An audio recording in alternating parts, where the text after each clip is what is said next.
Hello. For our project, we explored making a forest through an iterative process.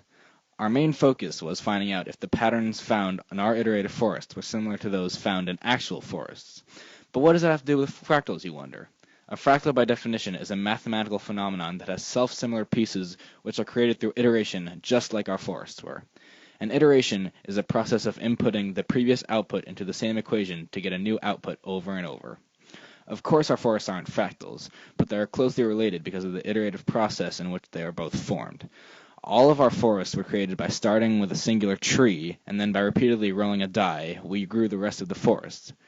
The shape of the forest were based on rules that determined things such as the direction and distance according to the die roll. This led to all of our forests having unique and interesting shapes. The repeated dice rolls were our form of iteration because the previous positions of the trees determined where the new trees grew after each throw of the die. In the beginning, we started with a random walk, which is where we grew one tree at a time solely based off the position of the previous tree.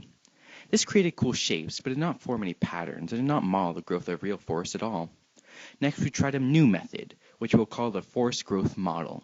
This new method took all the previously drawn trees into account when growing the next generation of trees. This method had patterns and modeled the growth of actual forests a lot more. However, the patterns, as you can see, were not that interesting. This led to us exploring more rules for creating our forests. Our next forest included more than one tree to start with. Both of the trees would compete for the same space, creating a more interesting and accurate representation of a forest, because forests are not composed of only one species of tree. This was more interesting, but we wanted to examine even more realistic environments for our forests.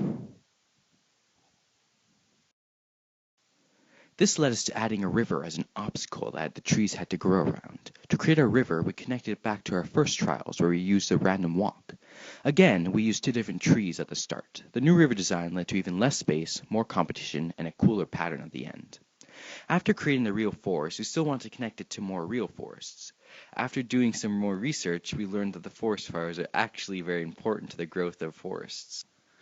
This led to us incorporating forest fires into our next forests.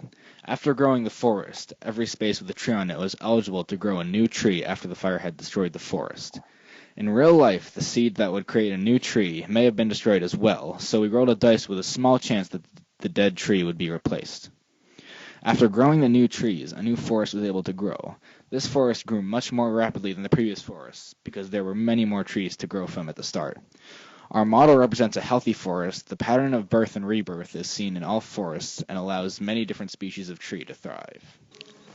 Although our iteration forests were not complete representations of actual forests, we tried to come as close as possible to modeling actual forest growth. When a pinecone or acorn finds itself in a new area, it will begin to grow without bounds because it has access to plentiful sunlight. This new tree can spread its seeds and a whole new forest can grow. The growth is an iteration because each new generation will spawn new seedlings from the older trees, creating an almost exponential growth of trees because of the unlimited space to grow. However, when competition is added, each species will compete for space, creating a diverse forest. After more research about forest growth, it may be possible for our model to predict the growth of real forests.